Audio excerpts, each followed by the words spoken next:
I have a problem day. And we're talking about the Colton. Susie's still getting into them. Coral's faster than Susie this year. See, that's how it goes. Coral's fast on the odd years, and Susie's fast on the even.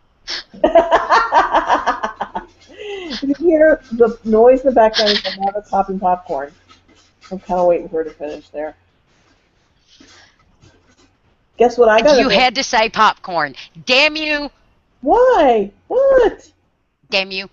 Why? I love popcorn. Oh, yeah. I love it. I love it. I love it. You know what we My little found? girl, my daddy loves popcorn, that he used to have to eat the kernels off, or nip the kernel, or nip the hulls off, so I could eat it, because I would sit there and beg for it. I love,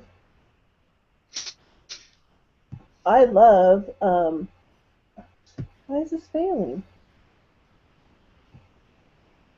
Aw, really?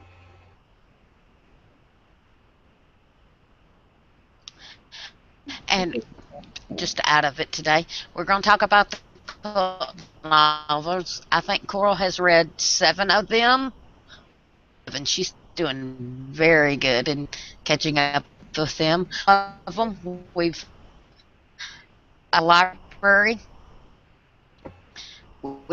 and we bought a few in audio, which is amazing. So check out your library if you're reading cult novels.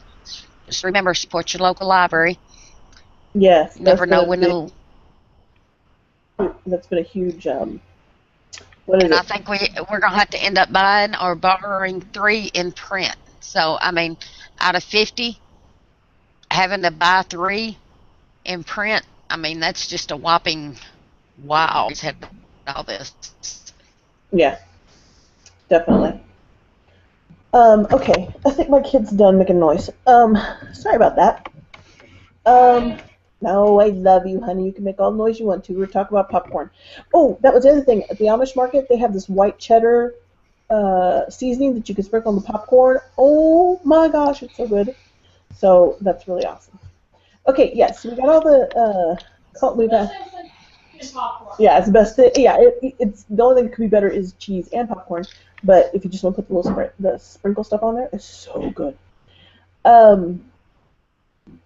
Okay, yeah, I've been totally getting into the reading challenge, and we have a lot of catching up to do because of personal. This is only our second Google Plus Hangout, Susie, about our reading challenge. This is only the second one we've managed to do because of personal stuff. I know, and it's the last week of the month. Maybe we'll just do one a month. I don't know. Whatever works. But we've had lots of personal stuff going on, so that's why we haven't been able to. But I am like bursting at the seams with all of this book knowledge that I've been trying to get into my head. So, so you want me to just rattle off? Go for it. I was like, I've been getting all this information in my head, and I've been, stored it up for whenever we have the G Plus, and then it kept going longer and longer and longer. Okay, so we've got, like I said, we've managed to get all of the books except for maybe 3 of them through the library or through library as in print, digital, or audiobook, and then also audible.com. There was, I found some other books that, okay, I'll have to talk about that. That even a couple of the other books, one of the writers that I loved was The Dice Man by Luke Reinhardt. It's a pseudonym, a pen name, but I loved it, and he's actually still writing, and The Dice Man, the book, has come back, because it was written back in the 70s. And I'm going upstairs, Mom. I love you. Okay, I love you too, baby. Thanks. Bye. Love you. And that has, and he's still writing, and there's more books. So, and a couple of them were out on Kindle Unlimited even. So I thought that was pretty cool. But yeah, we've managed. It's not me. Susie has managed to get all these books. She's been like a big detective sleuth, tracking down these books. Okay, so Catcher in the Rye. That was the first one I started out with. I'd already read it way back when, and so I didn't have the same reaction. this time to reading the book that I did last time. The last time I read it, and for 2 weeks, I was like a total... Okay, interrupting you here. Sure. I'll shut up now. I asked at the end. No, this could be a long discussion, so I'll just keep rattling. So you better ask now. Do you have, besides when you reread a book, because you're older, you understand more and everything. Do you find it a problem when you reread a book that you remember so much you skip over things? Oh yeah, yeah.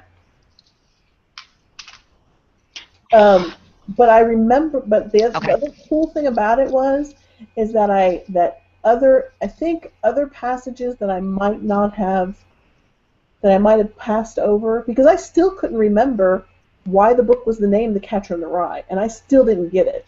And it wasn't until this time because this was the other thing that happened. There was this really good, it was on Netflix, and I found it. It was a really good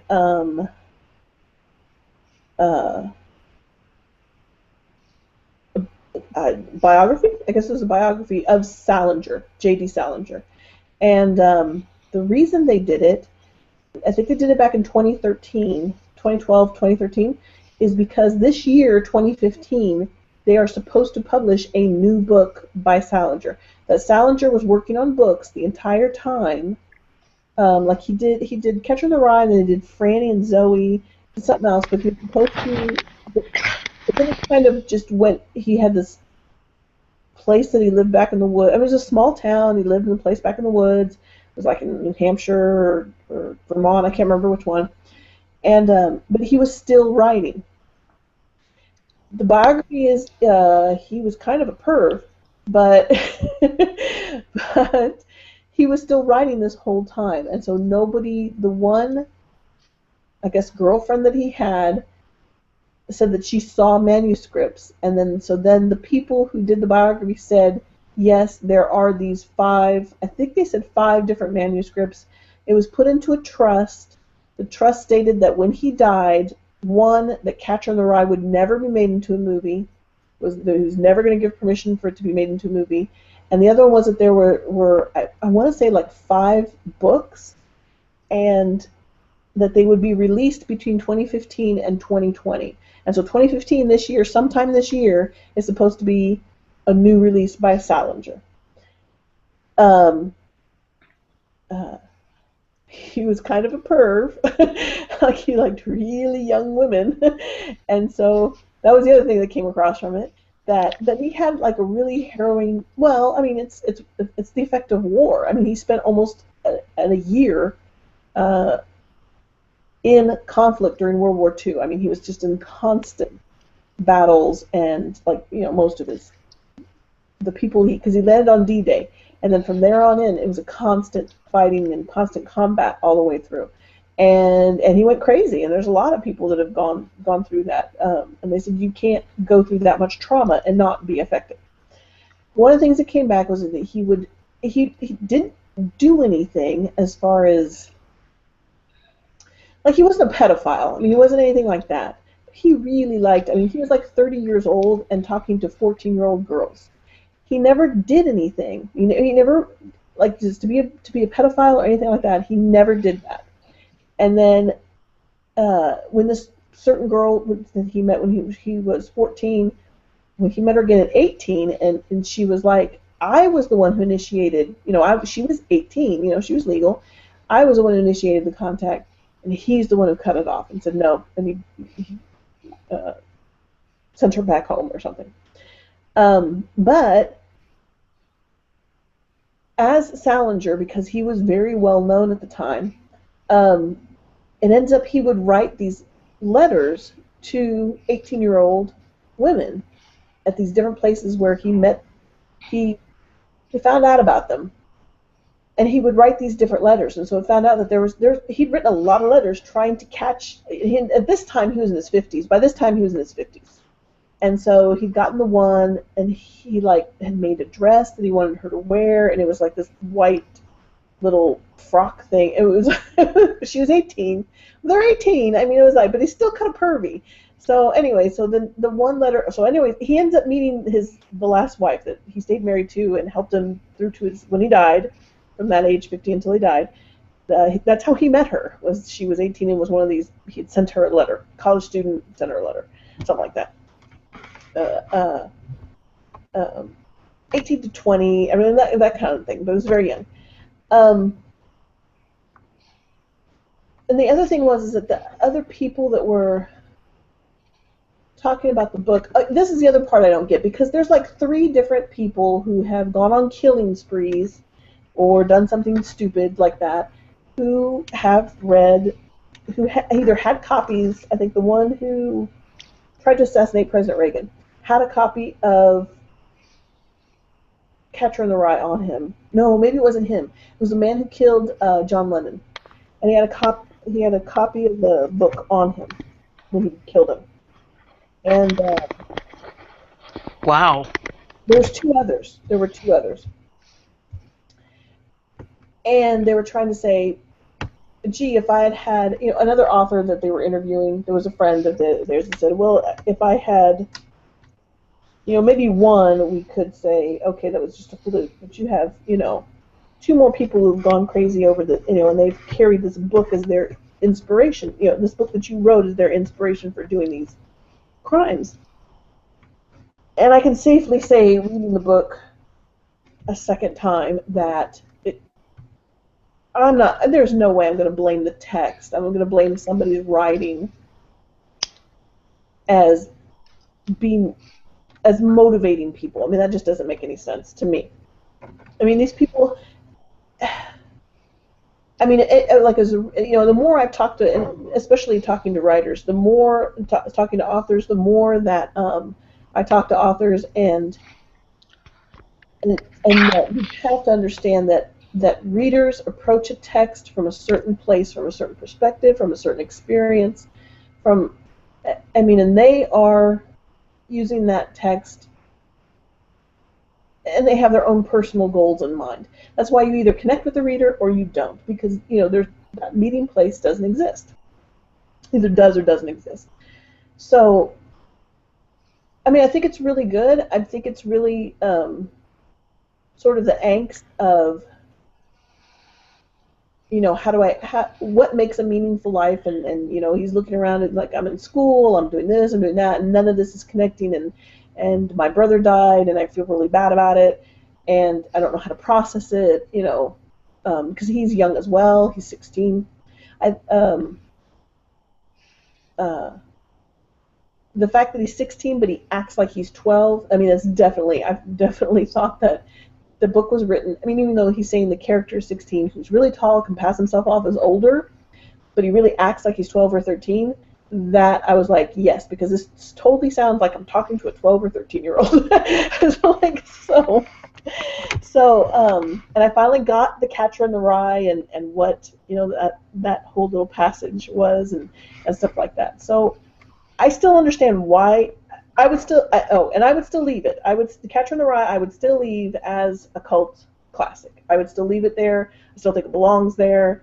And I just think reading that again and then watching that Salinger biography was really cool. And I really liked it. And we were talking about cult novels in general. And so, remember I was trying to explain to you we were talking about, what is a cult novel, because of, seeing that some of these cult novels I feel don't really belong on this list, and I would like to, find other novels that I thought, would be better suited. They may be classics, but I don't think they're a cult novel anymore.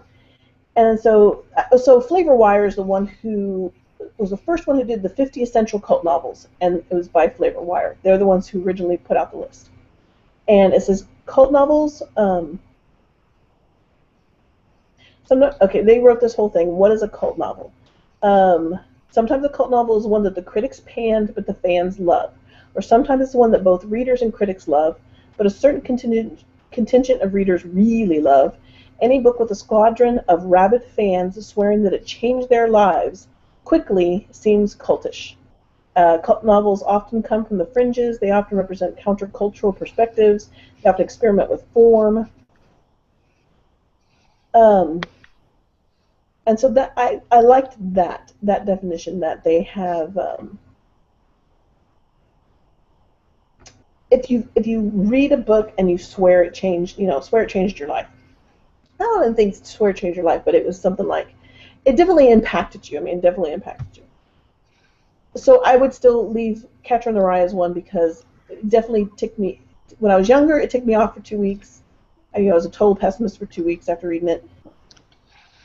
And then now that I'm older, it's just like, oh, okay. Like, I get it. I can understand it. I can analyze it better from a different perspective. So I kind of like their definition and what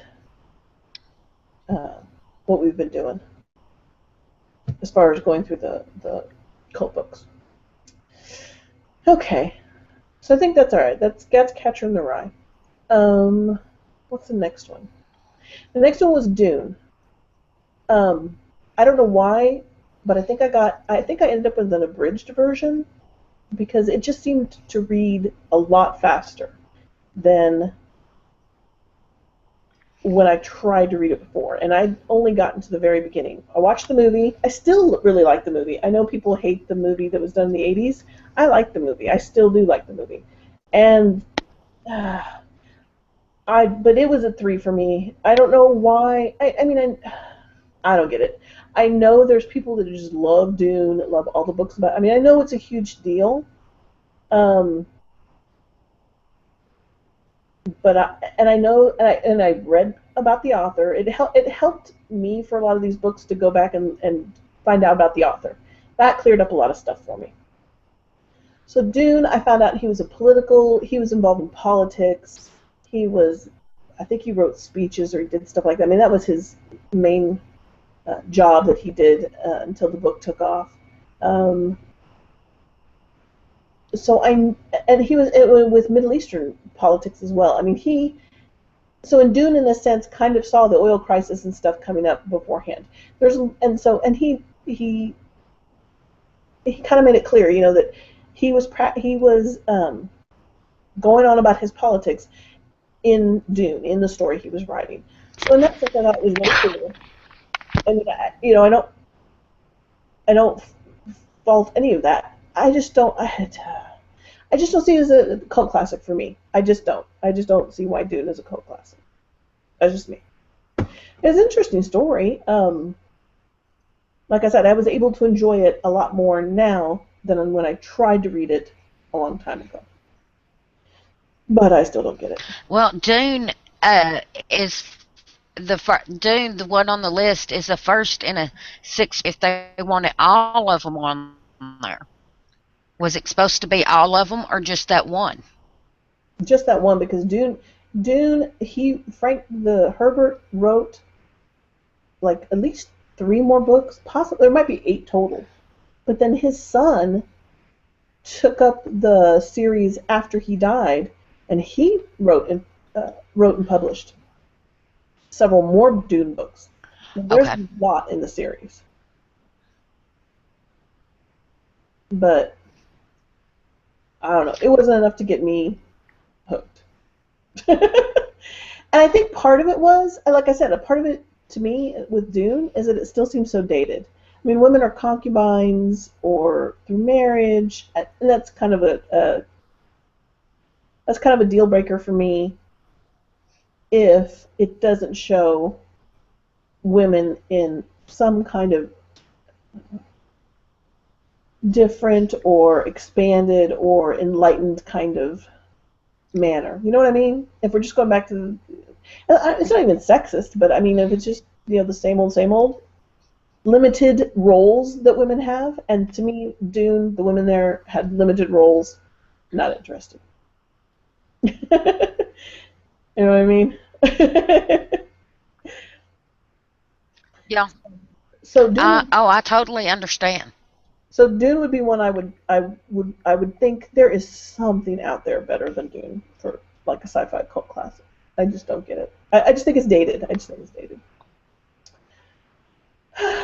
The same thing I can say about I Capture the Castle. I hated I Capture the Castle.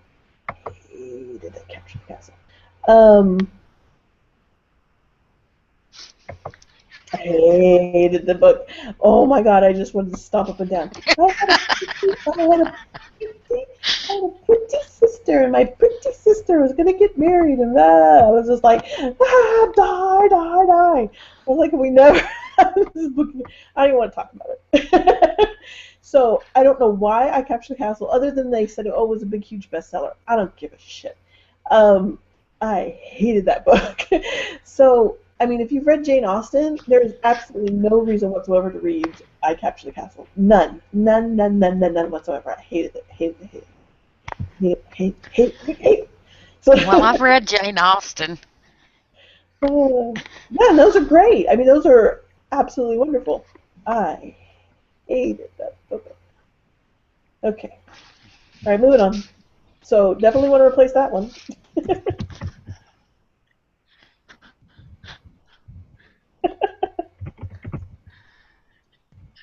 Okay, what would you replace it with? I will get to that because And it can be traditional or indie. Take your pick. okay. Anything you have read or heard about. Yes. Okay. The one that I've heard about, I would replace it with right off the bat is The Price of Salt. That's a book that I'm interested in reading. I don't know about Dune. I did find out about the author. I did look up the author because I thought, oh my gosh, I really hate this, but let me look up about the author. The author is, Dodie Smith is the one who wrote 101 Dalmatians. So I have to, like, all's forgiven. She wrote 101 Dalmatians, so I did have this.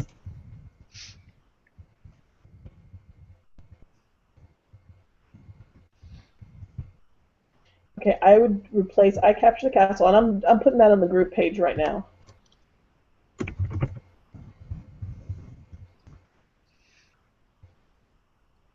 With a good book called The Price of Salt.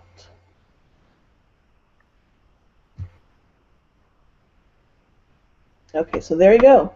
One change already made right there. Okay, Dune, I don't know. Let me look at my list real quick.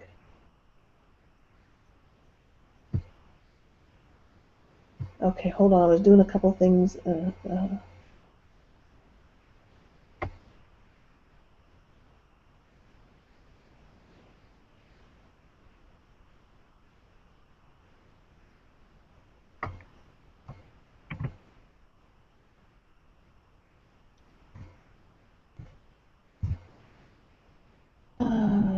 Another definition. I want to put that.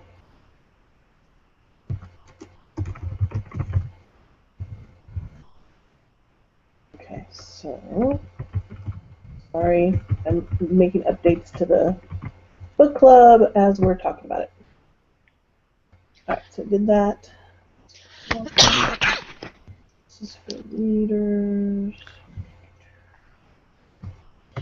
Okay. Okay, The Price of Salt by Patricia Hill Smith. It is available in digital, print, hard copy, paperback, mass market at Amazon. If it's available at Amazon and all those, it's going to be available at your favorite retailer. Yeah. Barnes & Noble, Cobb, any of the others. There are only two that pop in my head. Oh, iBooks. There we go.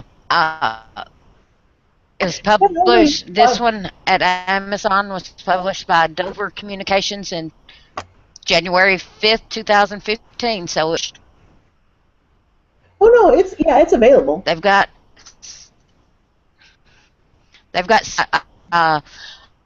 price on Amazon ranging for digital content for a digital book is ranging from $3.79 to $8.70. So it's been published several times. Oh, I know which one I would replace Dune with. Where is it? What?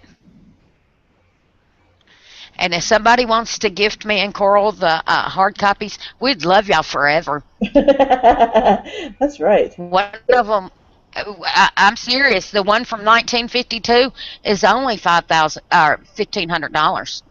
You think that one? Oh, good God. Okay, that one, and then what's another one? The horror from there was another book that because there's comments at Flavor Wire. They made they said, there's tons of cult novels out there that are like people really love it. And one of them was the horror of, where is it? The Horror of Cabrini Green, and you can't get it. I mean, it's a couple $100. I mean, I don't know. I didn't look to try and get it, but it's an older print book. So that's kind of cool. Okay, there is a science fiction book that I saw that I thought was really, really good that I would definitely replace Dune with. Let me see if I can find it.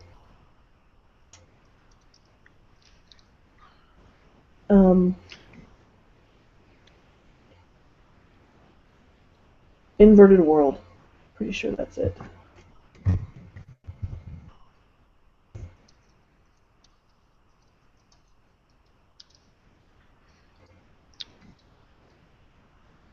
Yep. Okay, I would replace Dune as the science fiction book with the book called The Inverted World By Christopher Priest. by Christopher Priest.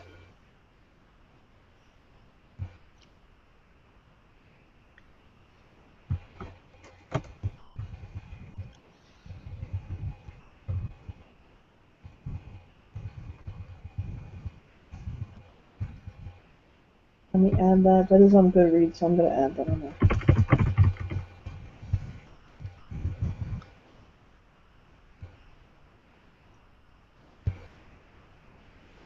And Inverted World is available at Amazon, $9.99 for digital, paperback, Audible, mass market. So Why didn't I put that on my list? it looks like the top of a building or something, or maybe a spaceship. I've got several. Why do I not? Oh, I don't think I took. I don't think I did this right. But anyways, okay. Well, I got it now. I've got it on the list. And I got this from somebody. Gave a really good list, and he said this a little bit differently. He said he really struggled with the likes of Kundera, Salinger, Burroughs, Heller, Hesse, Bukowski, Toole, and others as cult novels. True cult novels are those that may never get the mass attention they deserve, but are revered by smaller audiences, sometimes distinctively. The above may have been a cult at some point, but they are no longer. I agree with him on that. Not about Salinger. You're engaging in an exercise in how many books you can think of instead of actually informing your audience about books they may not usually know. So I agree with him on there, and he gave a list of books that he recommended, and so this Inverted World came from that list, and I looked at several of them that I thought were really good that I would be interested in reading. So I'll keep those in mind. Okay, the other one was the Aerodrome, but I'm looking up to see if it's sci-fi. I don't remember if it is or not.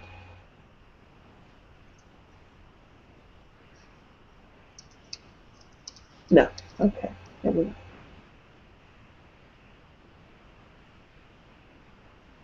Dystopian, but okay. All right, so I'm not gonna worry about that. I definitely think Dune. I think The Inverted World can replace Dune easily. Okay. Next one that I read.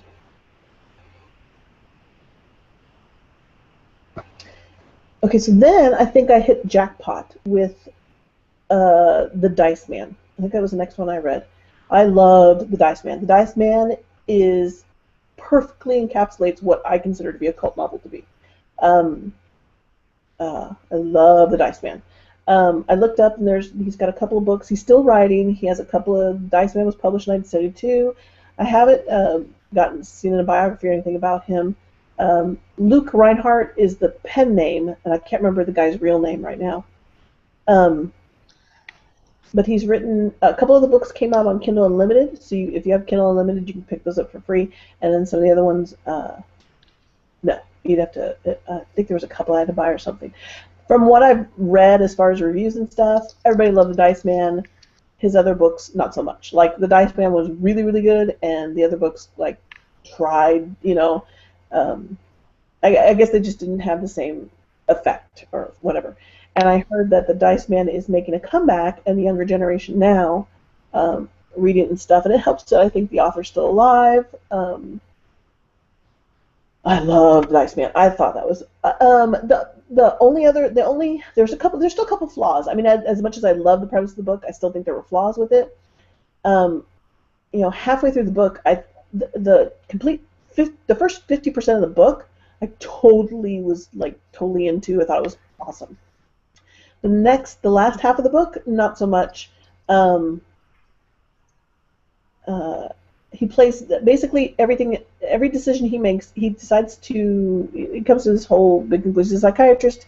Comes to this whole big conclusion that chance rules our lives, and the way you prove that, not the way you prove it, but the way that you actually live, get this idea of living a fulfilling life is everything you play the dice game. And so you have dice, you take the numbers, if you want to do with 1 or 2 dice, you write down the results depending on the throw of the die.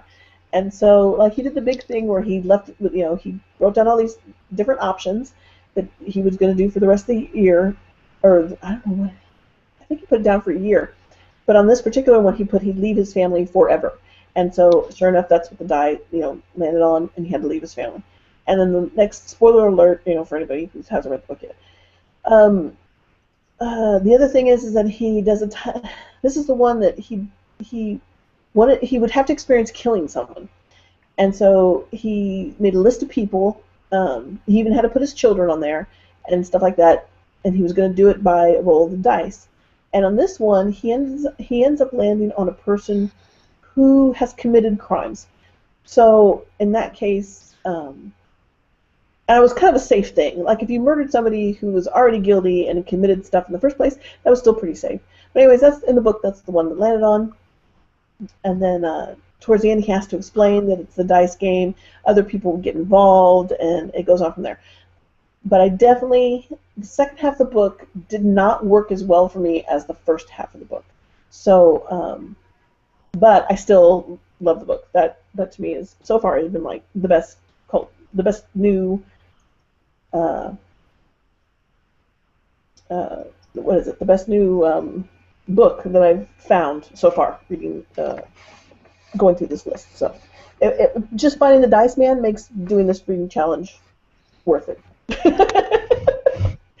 That's awful, but it's true. He lives in upstate New York, where he is known as Crazy Old Man George Cockcroft. As you said, he's still alive, and if you go to his website, he's got something about the Dice Lady. So maybe he's writing another book. He's cool. Okay, because I didn't look maybe as much about him as an author. I didn't look into him as much. Cool. Oh, okay. Oh, I got another one we got to replace. Valley of the Dolls. Okay. Valley of the Dolls was a good novel. Wasn't anything wrong with the writing. I found out about the author that a lot of the experiences in the book reflected stuff that she went through as far as cancer and addiction and things like that. And nobody wanted to publish the book because nobody wanted to read about women who were addicted to drugs. So in that sense, I think it was very... In that sense, I think it was very important. I'm not saying it's not an important book, because it is. As far as talking about, the women also were addicted. The addiction happens, and as far as the avenues for treatment and different things, and they talk about it like, oh, it's the sleazy underbelly of Hollywood. I didn't really get that so much, because I think probably because in this day and age it's a whole lot sleazier, probably. But for its time, I totally agree. It was a cult book at the time. It was really good. The story needed to be told. She actually had to go about getting the book published because nobody wanted to publish a story about that, about young women in addiction. So nobody wanted to publish it. And so it was really through her and I think her business partner, there's somebody else that helped her really shop it around, do like even go like outside mainstream publishing to um, uh, get interviews and talk, and get publicity for the book in order for it to be published. Um, she really shopped it around. I mean, it was not something that was picked up by traditional publishing. Other authors like Capote and other really panned her, really dissed her writing and stuff. She went on to write some more novels, but I think just feel it's dated. So we need a replacement for Valley of the Dolls.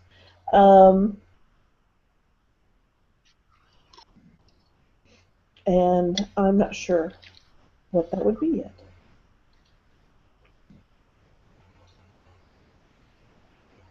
Because you'd want it to be about women. I don't know.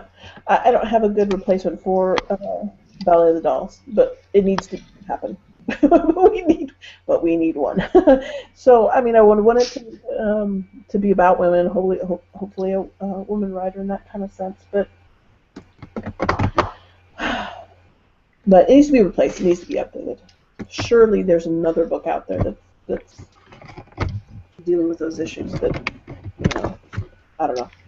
That does it better, but it's just more pertinent, more timely. Well, Amazon is stating that the digital book is not available. If you look at the print copy and it's the paperback, they're telling you frequently bought together is Valley of the Dolls and Girl Gone. I've not read Girl Gone. I've heard the name, the title everywhere. As for what it's about, I have no idea. It's about a murder. Really? I don't know if they're suggesting Valley of the Dolls and Gone Girl. Really? Yeah. Valley of the Dolls. Girl, I'm sorry. Oh. I don't see how a murder. Yeah. I mean. Yeah. Somebody does die, but nobody's murdered. Jacqueline Suzanne is the author. I mean, I just don't see how the two. Yeah. I mean, what cat? I have to look.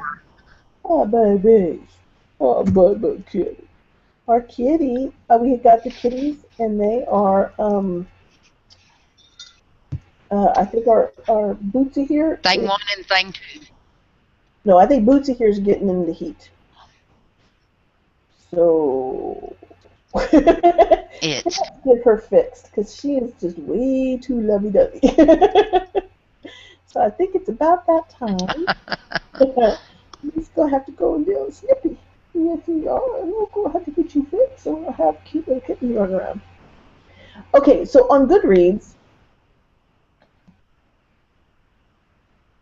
So I mean, you went to Amazon, but it has readers also enjoyed if you type it up on Goodreads. And Goodreads is the vanishing newspaper Emily Dickinson. No, Peyton Place. Peyton Place is over too. The Velvet Underground. A Life of Colette. Swimming with Giants. We Owe You Nothing. The Fleece of No. Dawn Powell. I don't know. No. Peyton Place. Yeah, I know. I don't know about Peyton Place either. But that's still kind of old. With everything. I don't know. I have to look around. I'll just have to look around for one. Let me see. Siddhartha. Siddhartha was on there. I thought it was really good. I already knew the story really well, so it was really fast to read for me. And it's really you were just loving me. just love me. Oh, you're so cute and purry. Yes. People, this is why. Don't get angry. Hey, I'll percent point, and my dogs know they need to go lay down. Kitty cats don't understand that, but they understand my water bottle. I can't. She's just like, At least my cats do. she was chasing my husband around the house. And she's horny. Yeah, this is basically what I'm sorry. Yeah, this is for 18 and over people. Let's make that disclaimer now after Susie gets. Well, and the Siddhartha is available on Amazon for 99 cents. That is a really And good. digital. Go buy it, people. Yeah, I got the audio. We got the audio, and it was really good. There's if you've already read it before, I'm keeping it. I mean, I actually am keeping it because if you've already read it or listened to it before, there's this final section where Siddhartha talks about kind of like what he's learned and the meaning of life that he's come up with after all this time. Oh, you are so cute. You don't even love me for real. You just love me because you can't help it. She's like, when your hormones are raging, you're like, I even hate myself right now. I think that's how the cat's acting. Coral, honey, The cat's going, Susie don't have hormones. oh. I see the cat is probably going, I hate myself right now because I love everybody. And she's usually a very standoffish cat. And right now she's like, I love everybody. I hate myself. Silly cat. Okay, sorry. But there's this last part in Siddhartha that I think is the best part out of the whole book. It's very beautiful. It's moving. It talks about just what he's learned in life, and it's just very touching. So I'll have to actually find that and see if I just can't pull out that part of it. But that's really good. I really like Siddhartha. Read the book. I mean, they've had several movies. The movies are all decent. They even had one with Keanu Reeves, but definitely read the book. I mean, you definitely have to read the book to get. I don't think the movie can bring the kind of like the life lessons you would take away from the book, and you really need. This is one of those books where you just really need to read it. There's no.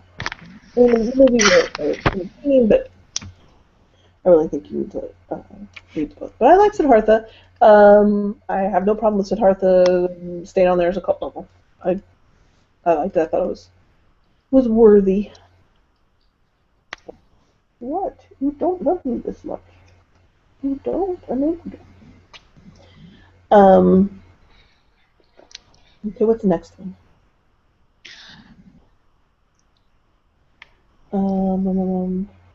Speedboat. Okay. So then we have Speedboat. I think Speedboat should stay as a cult novel. Let me say that right off the bat. Having said that, it's very well written. I have no problem with that. It's very different in form, and it's not a linear narrative story. It's more of these well-written snippets, scenes. So the author said that yes, these scenes were organized. They were not random. There was, they were placed there on purpose for certain organization. I, however, could only vaguely find clues as to how this was done. So, I mean, I think it would take subsequent readings to get it. And although I think I definitely think it belongs as a cult book. I definitely think it was well written. I definitely think it was very interesting.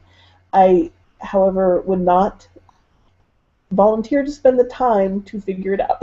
So, but I understand. I recognize that is my fault. That is not, my fault as a reader, not her fault as a writer. So, but it's a very interesting book. I mean, definitely agree that it's a cult book, that it needs to be on there. And there are parts of it that are really, really good. There's little snippets of it that are really good, but and I think there's a sequel called Pitch Black, but I will not be reading it. And that's all I gotta say. Oh.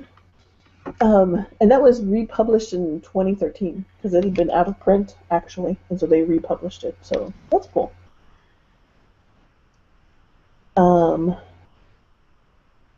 Yes, my kitty. Oh, you little kitty. Ice. I'm 75% in.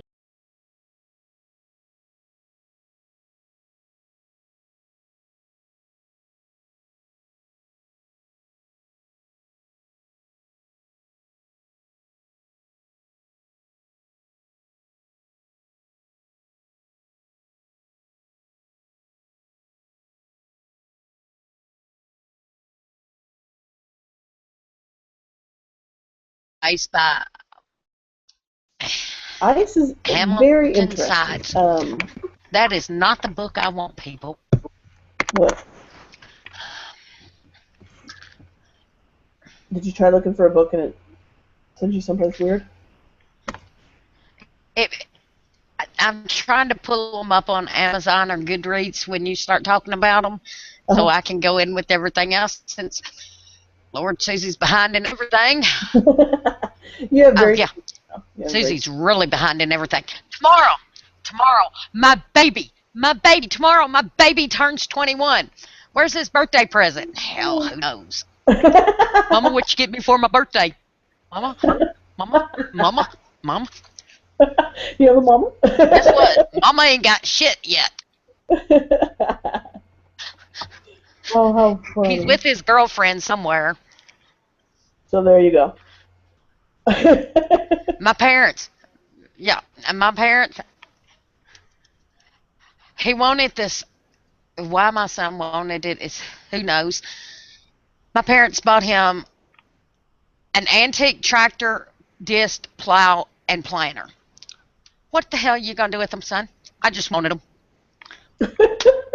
That's wonderful. What you going to do with them? I just wanted them. That's wonderful. What you going to do with the damn things? All right, that's done. My baby turns 21. God, I'm old. Oh, you are not. That's awesome, though. Well, wish him happy birthday for me. Okay, here we go. I by something. Anna Cabin. But that's not her. Yeah, I'll start crying here in a minute. So we're going to move on to something else. Ice. Yeah. Ice is... Really? That's not her. She changed her name, and then she started writing under that name, and she changed her name. She legally changed her name to her pen name. So... So there's all that's going on. Born Helen Emily Woods. Yep. She's wrote several books. Ice was one of those books that writers like. So she never... Hey, stop it. You're the one who does that. Stop that. She was like a writer's writer. It was writers that liked her book. It was writers that talked about her. It was writers who wanted to meet her. I think Anais Nin wanted to meet her, but she wouldn't do it. Another famous writer, Doris Lessing, I think, is the one who promoted her book and talks about her work, and especially Ice, saying there's nothing else, and she says there's nothing else out there written like it. And it is good. It is good. I do like it. Definitely a cult book. I don't know if I would read any more of her books, but it definitely belongs. And it's a dystopian, and it was written, I think, back in the 50s or something, and it's got this great dystopian. I mean, you know how apocalyptic and dystopian novels are so big right now, especially in YA and that kind of stuff. This book, written that long ago, you would think it was written yesterday. I mean, it's right in there. It's really good. The details, the descriptions, it is really good. They also recommend it. Sometimes it doesn't fall into sci-fi like as a women sci-fi writer. Could be wrong on when it was written. Um, and they put it in as like a proto-feminist, something like that with feminism. The reason being is that it's weird, but it's good. It's weird. The Earth, some climactic change has occurred. The Earth it's like I'm going to just say it. It's like a new ice age is happening. Like a new ice age is taking over the Earth, and so you have that big Earth climactic change. There is a man who is pursuing a woman. A woman, he says, and I'm 75% through, so it's still going on trying to figure it out. And it's just that way. That's the way the story's written. You don't really figure things out. I have a feeling.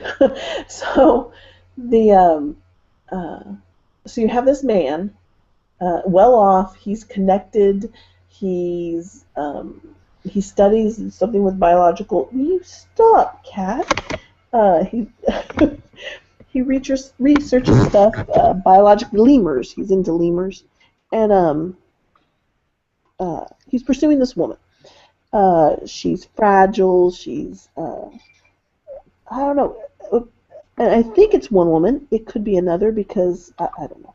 So then, okay, you have that going on. Then you have, which you would think, in any other text, you would think that's the good guy, right? And then you have this warden who's power hungry, kind of. He's run a small nation, is what they called it, that's being overrun with the ice. He leaves, and there's a lot of fighting. Everybody's migrating to the southern hemisphere, that kind of stuff. So the warden keeps this girl, and at the one point there's like a sort of stronghold, and she's in a soundproof, room, and there's kind of reminds me of Rapunzel. She's kept, in this, there's only one staircase to get to the room, and then the room is soundproof, and there's no other, exit, that kind of stuff. And so you're kind of thinking, well, he's the abuser, and I mean, they do. When she describes their interactions, he definitely looks like the abuser. However, the girl also explains, like, for herself, this has been ingrained in me, and has been ingrained in me to be abused, to accept this treatment, to accept what is happening to me, and to not fight against it. And so there's all this conditioning that she keeps referring back to. You don't really learn any names, so I have no names right now. I still don't. 75% through, and I have no names. So you have the warden, you have this protagonist, and then you have the girl. So the protagonist, and you'd think, like, he's pursuing the girl. He really, he says he knows her. He's going out of his way to try and get her. He talks about saving her. But at the same time that he's talking about this, I'm doing this for her own good. I'm going to save her. I'm going to do this kind of stuff. He also talks about hurting her. That oh, she's like this, and and even like when he watches the warden interact with her, it's like I should be the one doing it. So it's very much, honey. It's very much that this girl is a possession. She is not looked at as a person unto herself. She's very much a possession of men, and especially these two men. And that was the whole crux of the book, and why writers loved the book. That I could find, was because this idea that the end of the world, or this cataclysmic event happening to the world, was because women were treated in this way. That's the whole gist of this book. Women take over. So, Yeah. No, and she doesn't know. That was my daughter. So yeah, that's it. That's I don't know how it's going to end, but that's the whole point of the book, and that's why people love the book, because of this characterization. There you go. Hold on just a second. Okay, Ice was originally published in 1967. The author has passed in 68. She died at age 67 in England. Died at her home of heart failure, though some say it was a heroin overdose. She was married twice. Her first son died, which is incomprehensible to me as a parent. I don't know how anyone could go on after their child died. Whoa. You look her up on Wikipedia. There's a nice article about her. Talks about her life, influences, her death, and I mean scholarships, feminists. But on Ice, I mean it's a sounds to be very intense. I know it's going to be one high on my list because I enjoy post-apocalyptic novels. They don't have zombies in it. Yeah, no zombies. I hate zombies. No, and it's very real. Whoever invented zombies needs to be shot, hung, drowned, put in a jar, and farted on. It's very real too. I mean, she has great detail for, you know, she really did a good job. I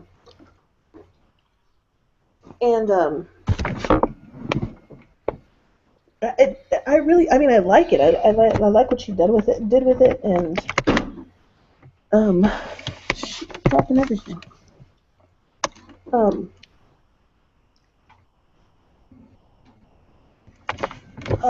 I like the characterization. It does hop around a lot. Like, things will happen in a disjointed way, and it'll hop. There's no breaks into who's talking, so you have like I have never heard the warden talk like from his point of view, but definitely the man and the girl. But it'll switch like from one paragraph to the next. Like it'll be in the man's point of view, and then boom, it's going to the woman's point of view, and it switches back and forth. So that's the only thing that gets a little. Harry is trying to keep up with that. It's not, but I mean, the voices are very different, so it's not like it's hard. I mean, you know, read a couple sentences, you know, you're in somebody else's point of view, and it goes off on its merry way. But yeah, I mean, I would definitely. It's good. I mean, she definitely followed through on her theme of what she was trying to express there. So, but yeah, it was another druggy, tragic life. Poor thing.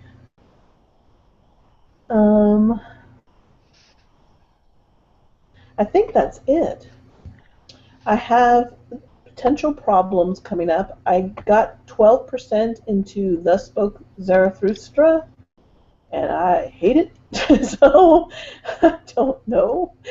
I only got 12% in, and I was just like, I wanted to pull out. I mean, it didn't even make me feel good. It was just so weird because I would read it and then then I tried listening to it, and I didn't even feel good trying to listen to it.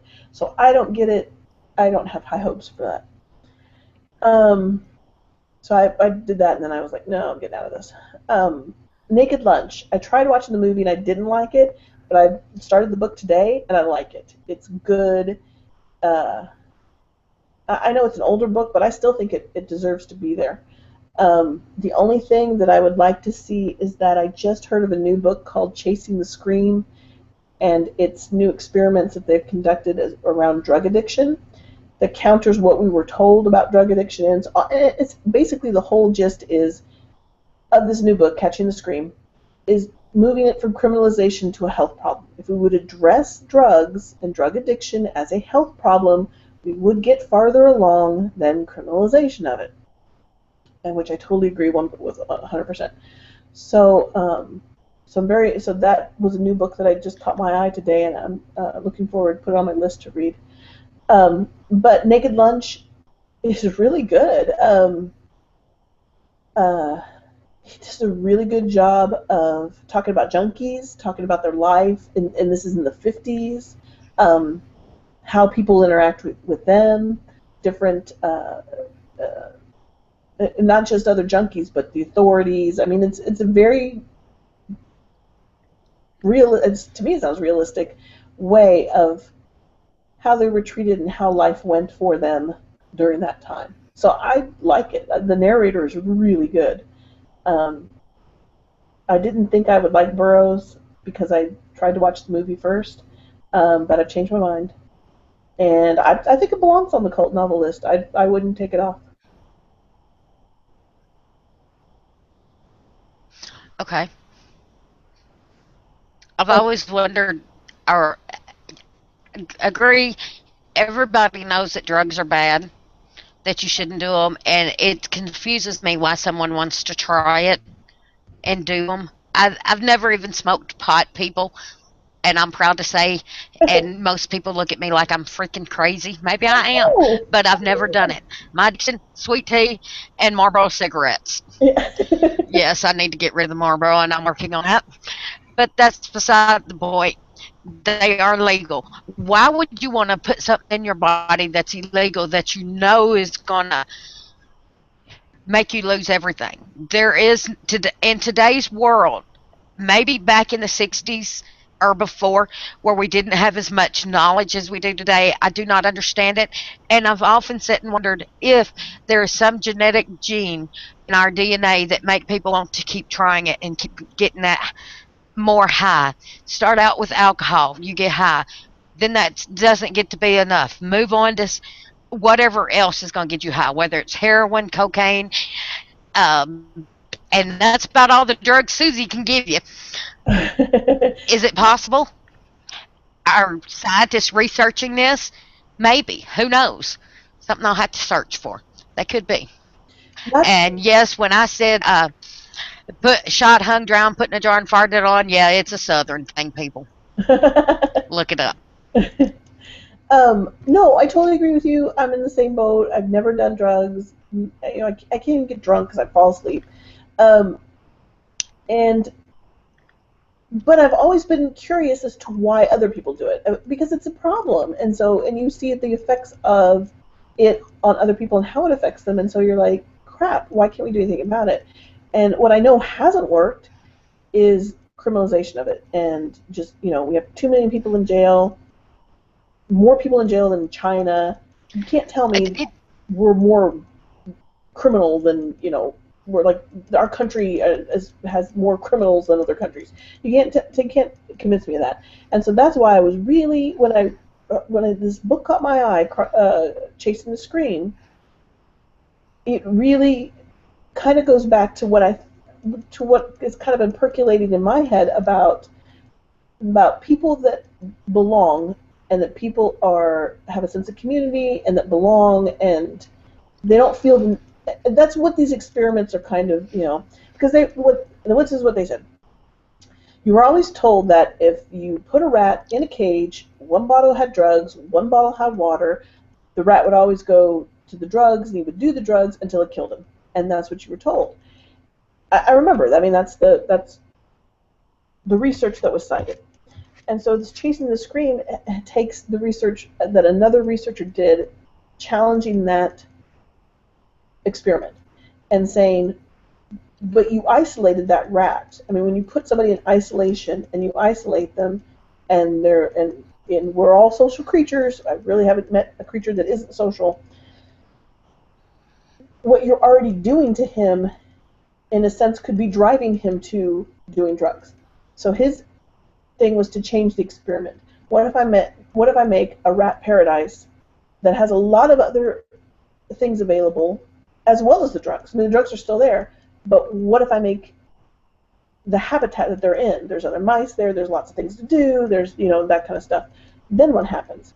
And what we found is that they may try it, but they don't stick with it. They don't use it until they die. They don't use it until they're incapacitated, and sometimes they don't use it at all. And then he thought, okay, well, that's interesting. When they feel they're a part of something, when they have other things to do. And I think this was kind of the research that came out of this other PhD recently that has gone around to the different talk shows. I can't remember his name, but he's also done a bunch of research on it. And he's also the one that says you need to promote it you need to approach it as a health issue. It is a health issue. There is something wrong with their health, and that is what's causing it, whether it be mental, emotional, whatever, physical. So that's why I was so. I believe that because my husband was an alcoholic. Uh-huh. I know, and as he will tell people that the alcohol wasn't enough. It Yeah. was for a time, but later on, alcohol is not enough. That person needs more. And my husband will tell you he's been to so many. I used to go with him to AA meetings that I mean it become that so many. I mean it's a divided line. Half the people in there believe certain people believe that no, it's just that you crave this, and then other people believe that no, it's part of our DNA makeup. That's why we're addicted to alcohol. Mhm. There's a reason for it, and I think I believe it's in DNA. Whether it's alcohol, cigarettes, drugs, whatever, there's something in our DNA that make us want that crave that one thing. Mhm. Yeah. I don't know. I'll have to tell you more after. It's just like in our DNA having cancer or AIDS or whatever. We're predisposition for things like that, no matter what. Yeah. It's no different than being in 2015 than it was in 1815. They still had a lot of the same things. They had drug addicts, they had alcoholics, they had tuberculosis that they called, what was it, Coral? What they called what did they use to call consumption? Consumption. Hmm. And that that freaks me out when I read a historical fiction novel and they say consumption because in my brain I see consumption. I think of alcohol abuse. I don't Really? think of tuberculosis. Uh-huh. Why they changed the name, who knows? Yeah. I don't know. I don't You said my name. What do you want? know.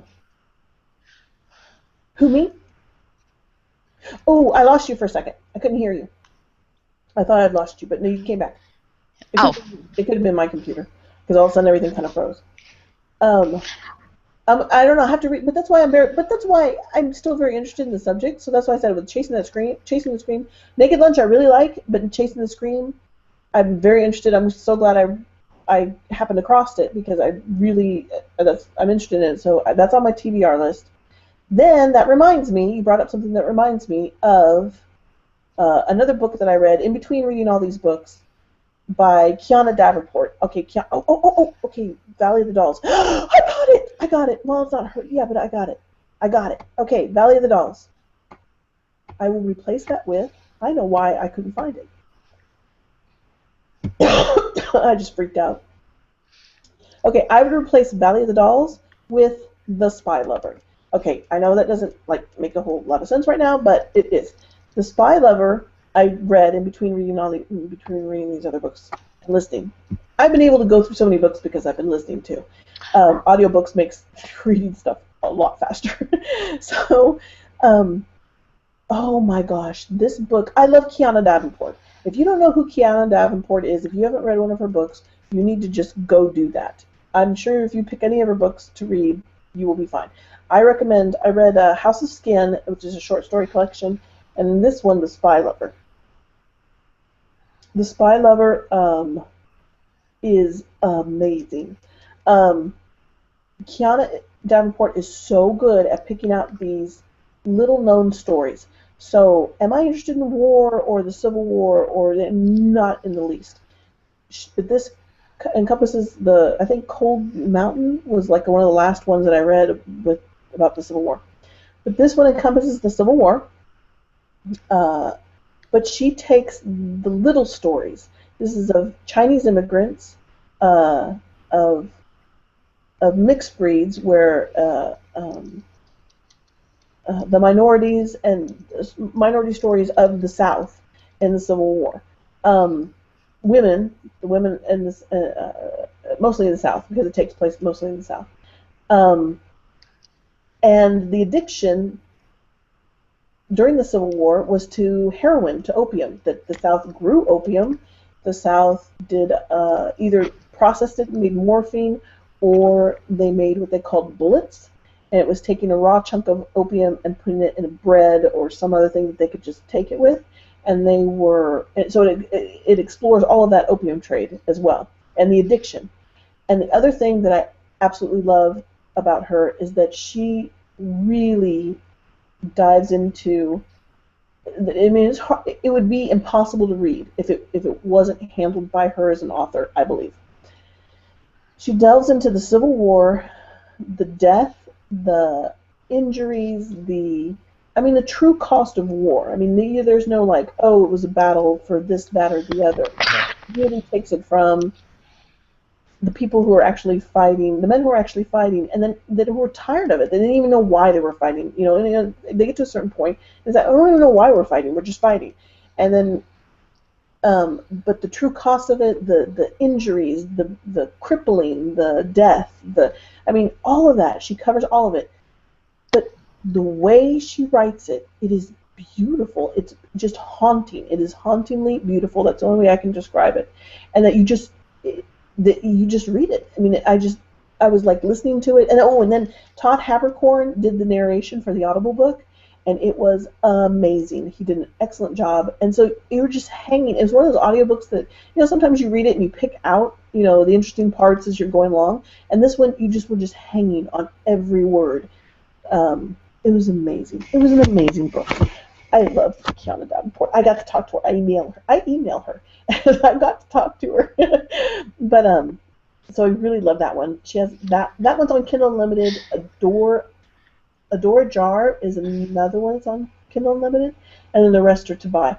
But I have them all on my TBR list, and I have her other 2 collections of short stories because she's an amazing author. She should be huge. She should be way more recognized than she is. But I would replace Valley of the Dolls with Spy Lover.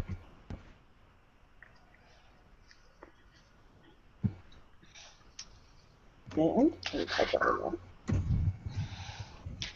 You know what sucks is when a Kindle is dead and you don't have an open USB port to plug it into.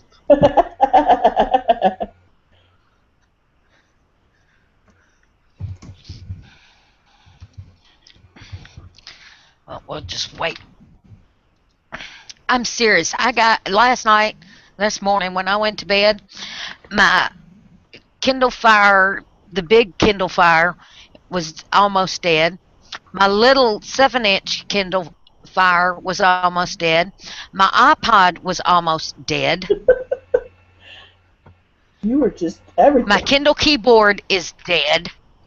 My phone was dead.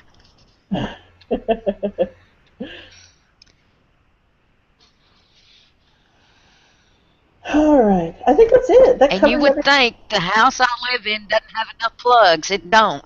It doesn't. I'll be so glad when you can build your new house. And I'm possibly either building a house or we're gonna buy one and move it. We ain't fully decided yet. They think we should move a house, which I had no problem with as long as I get what I want. Yes, absolutely. Sorry, bunnies. Give a minute, they'll start pounding back at me. Is it too hard for anybody to understand that I want what I want? I want 3 bedrooms, one for me and the husband, which he can go live in one of the other bedrooms, which is fine with me. I want one of the bedrooms turned into my office bunny room. I want a kitchen, and I want the kitchen and the living room open up, so if I'm in there cooking, then I can see any guests I have or whatever.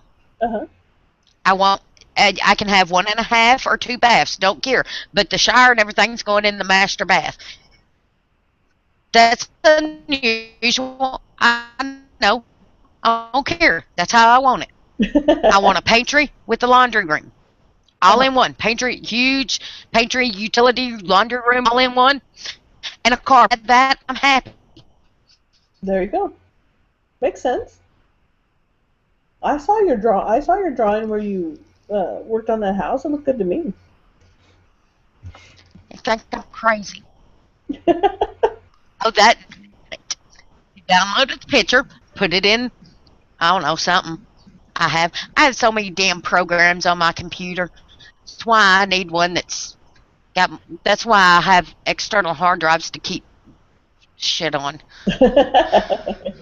I want what I want, and people just don't understand. Yes, I am crazy. I know it. And the house I'm in is 200 or more years old. The parts that have insulation is my den office, the bathroom off the den office, the kitchen, and the laundry room. 4 rooms. What I use as a bedroom, the living room, the foyer, the 2 bedrooms and sitting room upstairs does not have insulation. None. Zero. Zip. Zada. Nada. There is a bathroom off the master bathroom, or the master bedroom, and one room that my grandmother, this was my grandparents' house, that my grandmother used as a bedroom, which I turned into a walk-in closet. Nothing has insulation. None of them. None. I block half the house off. I block more than half the house off because it's freezing in the wintertime. Right. We can't afford to heat it. If we made $5,000 a month or more, we would be able to afford to heat it. But if we made $5,000 a month or more, we'd be able to totally restore it. It is not ethical to restore this house. I want what I want, and I am sorry. Yes, it has historical value, but you got to be somebody like Mitch McConnell to be able to get a government, and I ain't neither. Yep.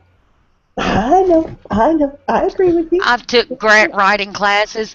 Didn't do it. I do get several grants for the farm to help do things because I've gotten a feed bunker built, hay sheds, concrete floor in the feed bunker, things like that, equipment.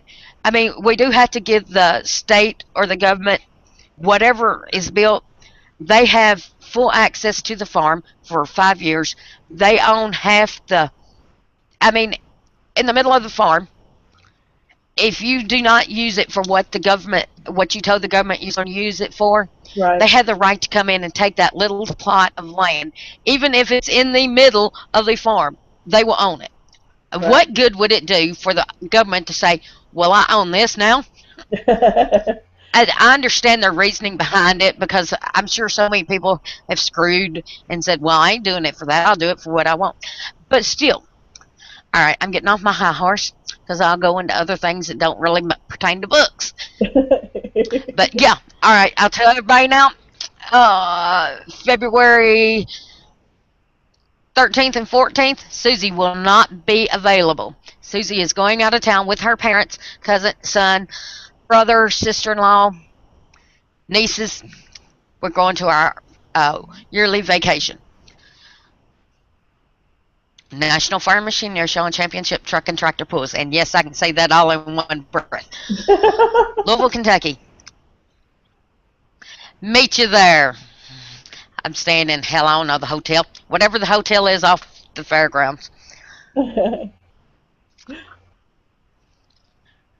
I won't be at the truck pulls, but my dad and son will. Possibly my brother. If you've never been and you want to see something interesting, go to it. You'll love it. At least I do.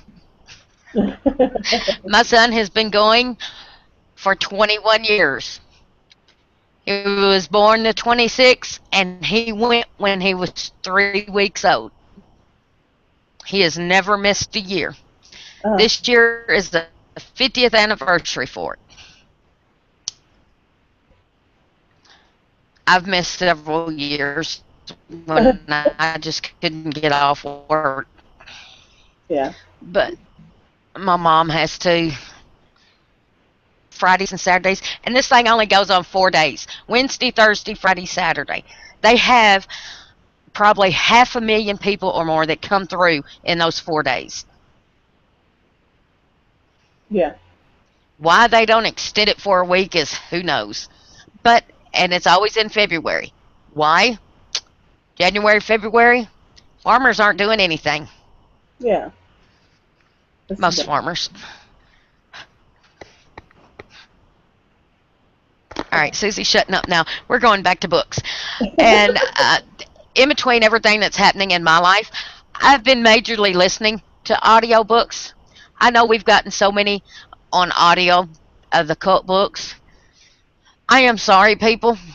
Forgive me. Susie is really on a mystery kick lately, and I don't know why. I've listened to 12 of the Agatha Raisin books by M.C. Burton, whatever her name is. Uh-huh. I can't remember. I listened to all 4 of her Edwardian murder mystery books. Snobbery with Violence, Hasty Death, Sick of Shadows, Our Lady of Pain. I'm listening to Barbara Holloway's mystery series, and I couldn't tell you who wrote the books.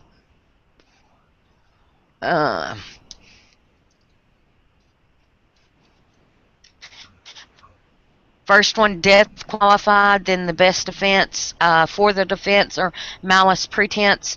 That was the third one. Fourth one is Defense for the Devil. Uh-huh. I love these books. I stayed up till 4:45 this morning finishing Defense for the Devil. Oh my gosh. Kate Wilhelm. Wilhelm. There we go. Uh-huh. They are good. I enjoyed them. Good. Oh. I mean, what it is, I don't know what it is. And the Agatha Raisin by Penelope Keith is the narrator. Oh my gosh. I love her voice. I do. It's the British thing. I'm blaming it on David and Donna Brown, and David is the author of A World Apart, and Coral can tell us the rest. Susie don't remember. And Donna is, what's Donna's latest novel? Plain House, because that's a new release for her, and I just got it. I got it delivered to my Kindle, so I think that's Plain House. Hold on, I can find it real quick, but I think that's what it is, Plain House. But yes, go ahead. By all means, blame them.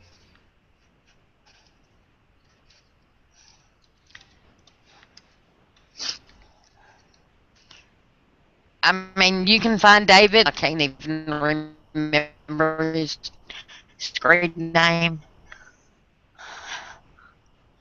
Donic Tales, which was very, very good.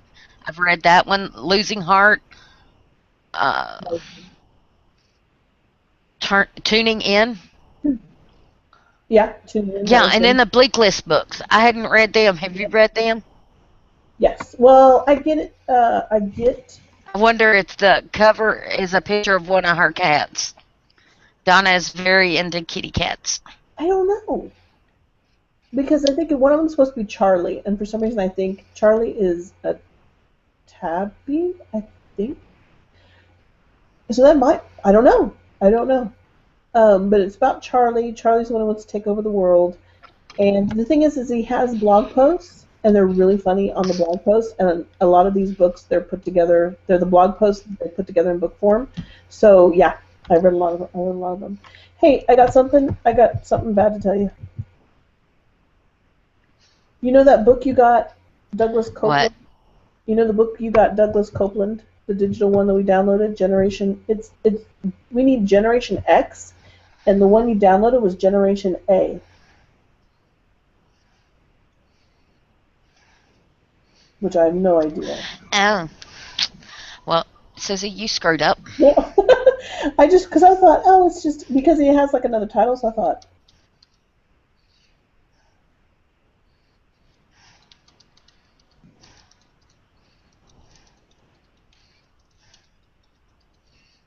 I think the Generation A is going to be good too, but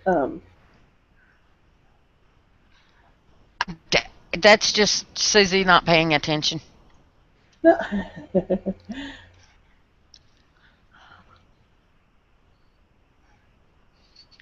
I wonder when doing too many things at one time. Susie's good about that. I can multitask, but you can only do so many things at once of jumping back and forth, and Susie tries to do more. One day I will conquer it. I'm keeping it. I mean, I'm And keeping if anyone out there knows how I can listen to books while I sleep and understand them, please email me and let me know because I really want to do that too. it. I think it's a waste of time that I'm laying there sleeping and I can't do something about it of Not- listening to a book. um, I'm still gonna read it. I mean, Generation A, I already put it on my list. I'm still keeping it to read because it still sounds really interesting. So there you go. If we get Generation X, like we'll read that, and I'll read Generation A. I don't care. I'm reading something by him either way. Okay. Okay. Couple other things. Winter's Respite Readathon is happening. I always love Michelle's. Michelle from the Book Addict, ADDICT, the Book Addict. Michelle does these yearly readathons, and so this one is the Winter's Respite Readathon from 26th tomorrow through February 1st. So it's a Monday to a Sunday. So I will start tonight at midnight because I just love readathons. So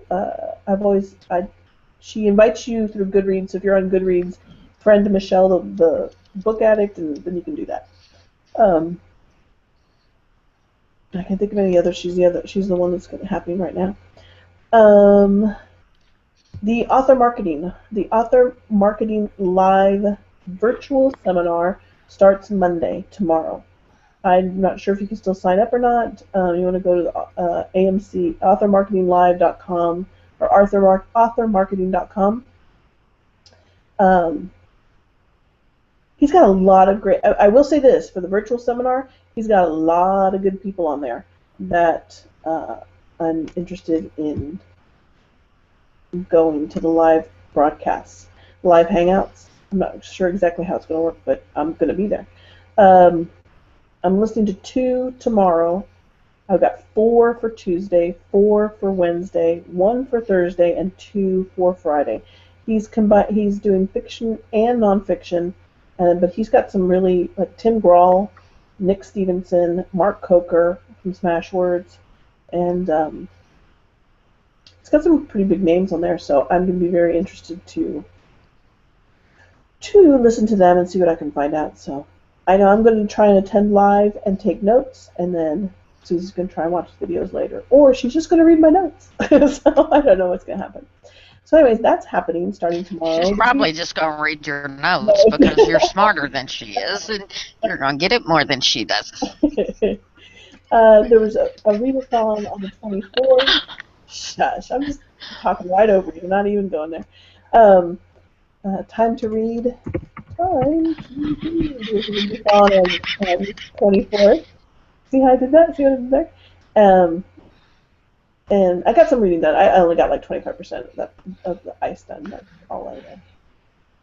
So I did that. That's happening. Let's see, I talked about that. Oh, guess what I know and I have that you don't. Snow? Okay, yeah, we got snow. Oh, there's 3 hours. Oh, I know. You do the author announcements. I've got the great giveaway. Enter to win a big bag of bestsellers from Betty Lee Crosby. You have 3 hours.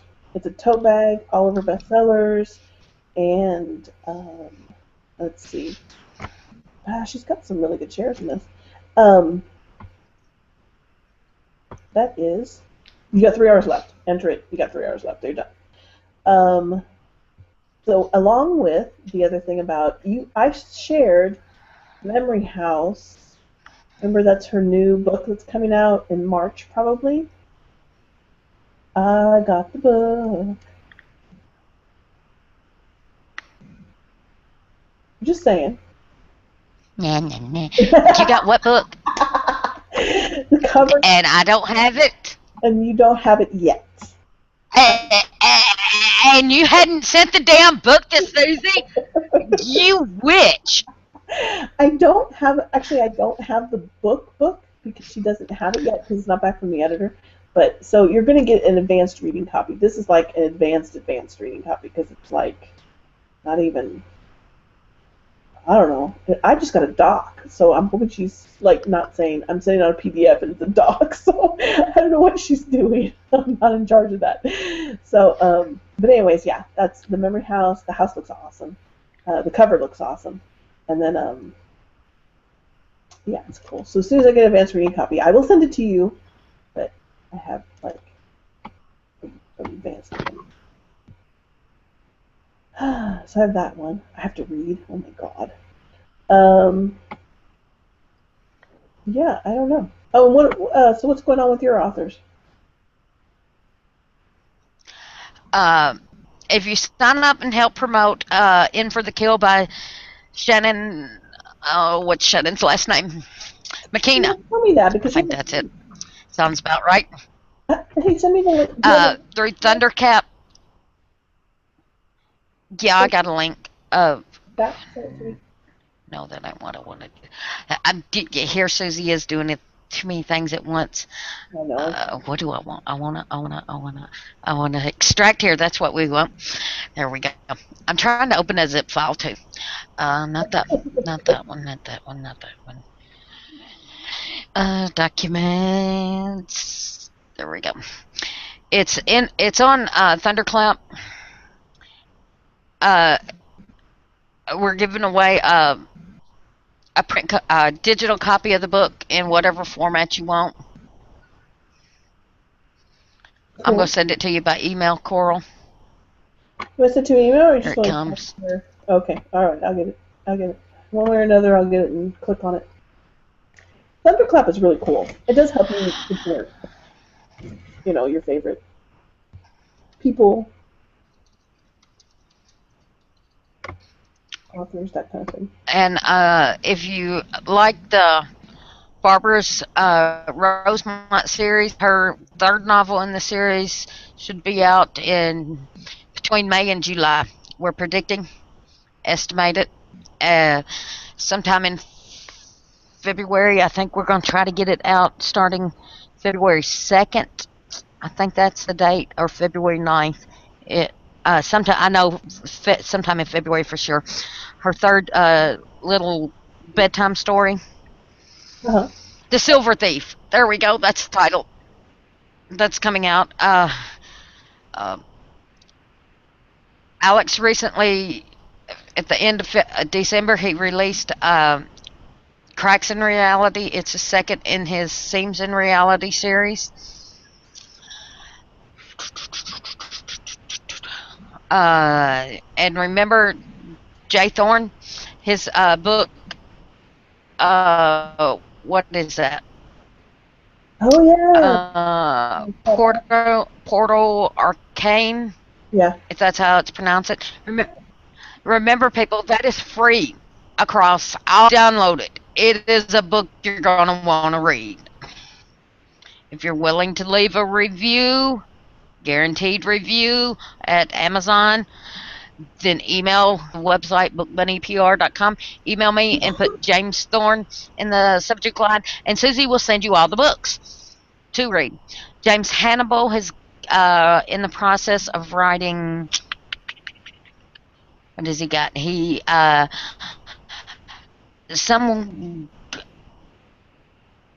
Two new YA series. No title and anything. He's got the proposals out, been accepted. That's about all I know for him. Rolf is still writing his thing about national parks, some novel.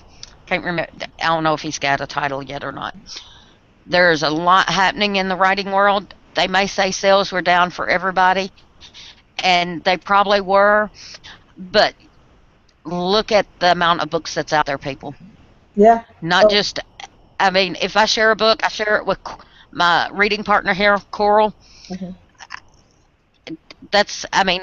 Her and I should be able to share books because we read so much. We have to sometimes. Mm-hmm. Granted, we do buy, her and I both buy a lot of books ourselves that overcome it. But I mean, we buy or we share with each other. I mean, still, look at the overwhelming number of books out there on Amazon. At least 200 or 300 are published a day, I'm sure. I'm guessing. I don't know. And granted, putting your book free is good. You do rank up there. You can, if you do it right, you can get in the top 100. But you look at the opposite side of the coin here. How many people is going to leave a negative review on your book?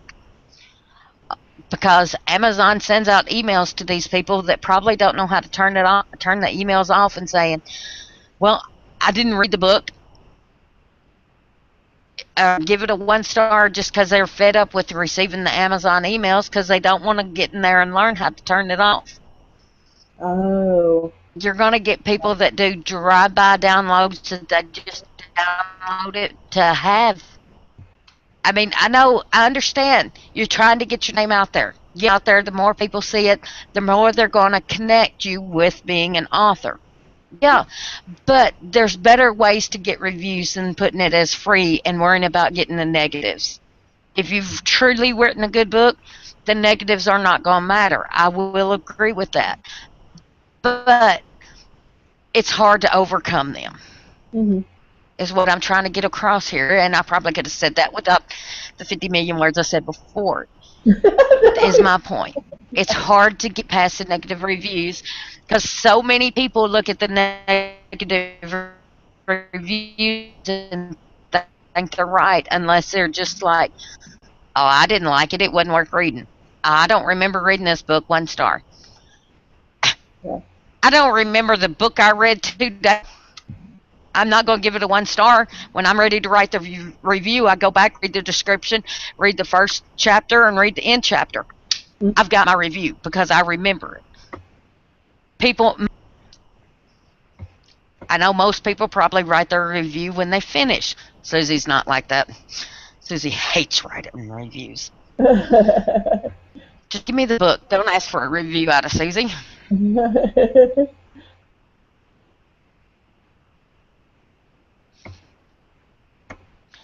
That's my point. Find a different outlet to get your reviews. Don't put it for free on Amazon. Too many trolls download the books and think, "Oh," and then they just leave a negative review because they want to. They want to be in the top 100 or whatever to keep that little status symbol. We all know about the trolls. Avoid them.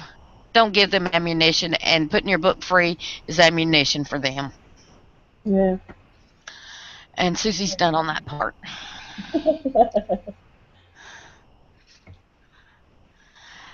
Yep, I'm good for laughs. That's all I am. There was this new thing called Book Rhythm. I invited you. They were doing a January. There were 17 authors that got together and did a January Reader Appreciation event. I think it went really well, and it was sponsored by Book Rhythm. The post is up on Betty's blog and stuff. I'm sure I invited you to it. I invited everybody that I have on Facebook. It actually went it went really well. They organized it, a draft copter to go with it, and invited a bunch of people. I think we had over 600 people go, and it went really well. And they were doing flash giveaways and stuff like that. But you were getting to talk to and meet readers, so that was really cool. I mean, so things like that, I think, work really well and still get your book out there. You know, you can connect with the fans, your fans, but then other fans. I mean, you can connect with all of them, and I think that works out really well.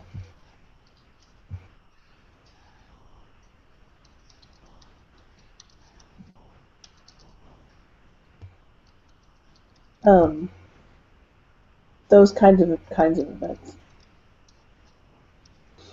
Now, do you think, because a lot of authors still, and I know Thorne is one of them, and I know Betty might do something similar. They're writing one book. I mean, and it's a complete book, this is what I like. They write a book. It is a complete book. I mean, it is a novel, and they put that for free. And sometimes they put it for perma free. Do you still think that's something that is working for authors? I think that works, yes, because it keeps your name up there in the top list and giving you an author rank. I think that helps. So people see you and they read that first one. Long as authors don't leave an open ending. Yeah. So many readers hate open endings where they don't get to know what happened. Close that out. Series are great. Yeah. I think they're great as long as you don't go over 3 or 4 in the series. After that, you've done lost the reader because they don't want to keep going. It's like, oh my God, how many are you going to write? Yeah. I mean, you're not Sue Grafton. You're not Janet Egnavox or whatever the hell her name is. You're not you're not Stephen King. Granted, Stephen King done it with the Dark Tower. I love the Dark Tower series, but you're not going to be able to keep a reader interested after after 3 or 4 books in a series. You're just not. It's not feasible for an indie author. That's my opinion. I've seen some do it that wrote 12, 14 books in a series. After 3, 4, 5, or 6 books, they can't get any. They can't even get a single sale out of the book. Why? Because you've got to read the first 6 in the series before you understand the one that sounds interesting, and they don't want to have to go back through and spend the time to read those other books because they may not like them. And by the time they read them and not like them, they're not going to be interested in book 6 or 7 that at once sounded interesting. Yeah. You can't make them connecting. You can't write a series, open ending series. You just can't. People are not going to stick with them. Yeah. I know authors see this and think, "Oh, I can do it."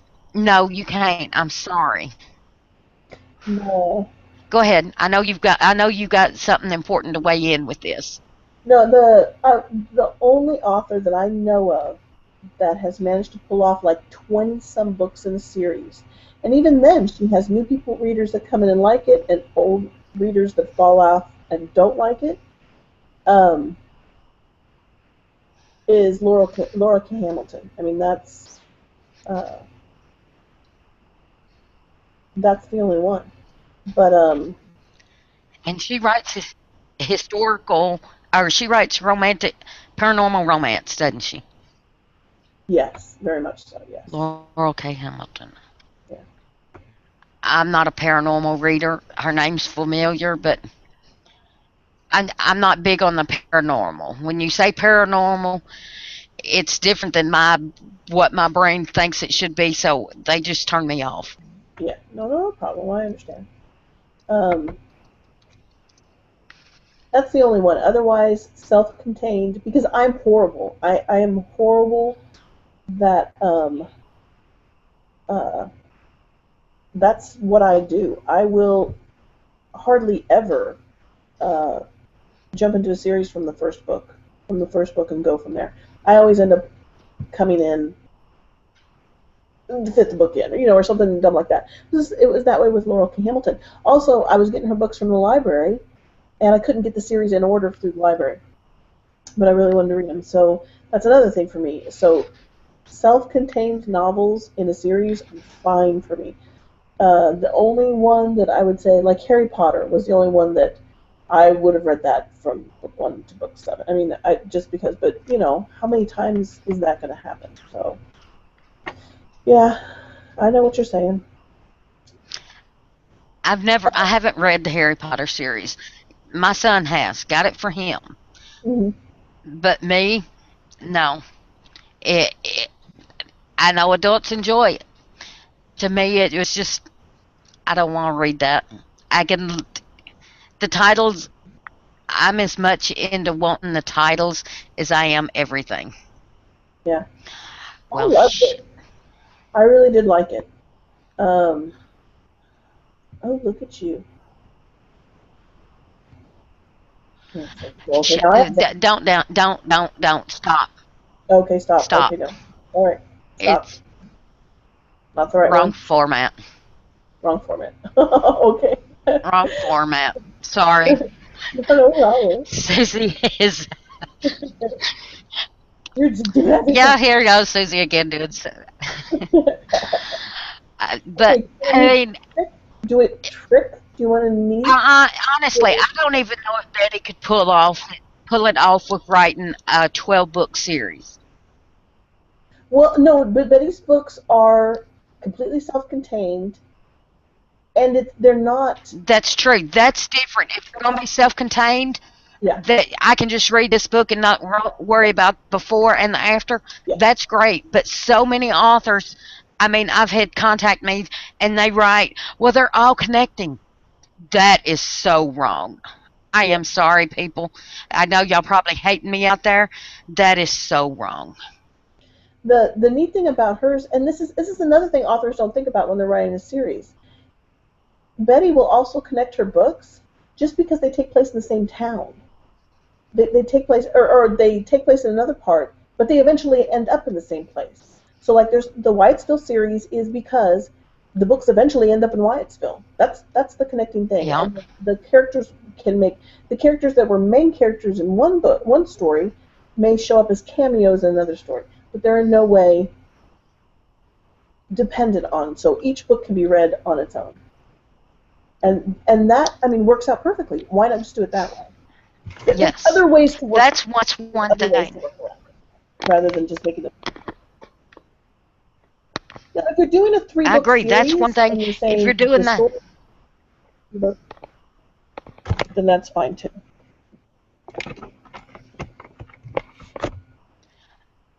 but connecting them all with leaving want- open endings is a big no. Yeah, that would be too much. You want to know? Do you want to learn a neat Twitter trick that I learned today? What? You know, if this then Of course, that. I always want to know your tricks. You know, if this then that, right? IFTTT. Yeah. Okay, if you go there, create Yeah. a recipe, go to Twitter, go to new mention, then go to that, go to Twitter, and you can add them on a list. So that way, anybody who mentions you in a tweet, they get added to a list. So you can now find people who mention you.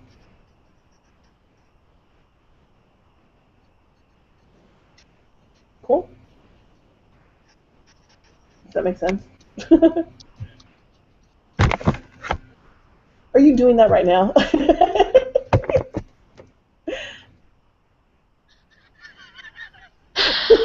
You are. Am I doing it right now? No, I'm trying to send you correct. Oh, you're I'm trying to put stuff in OneDrive for you. Okay. Okay. I am trying to stop doing 5 things. multiple things at once because my brain can't process it no more. Yeah. Because my brain says, no more. 4. All right. Well, I tell you what, it is after 9 o'clock, and we've been talking for like 2 hours. I'm good. Should we wrap it up?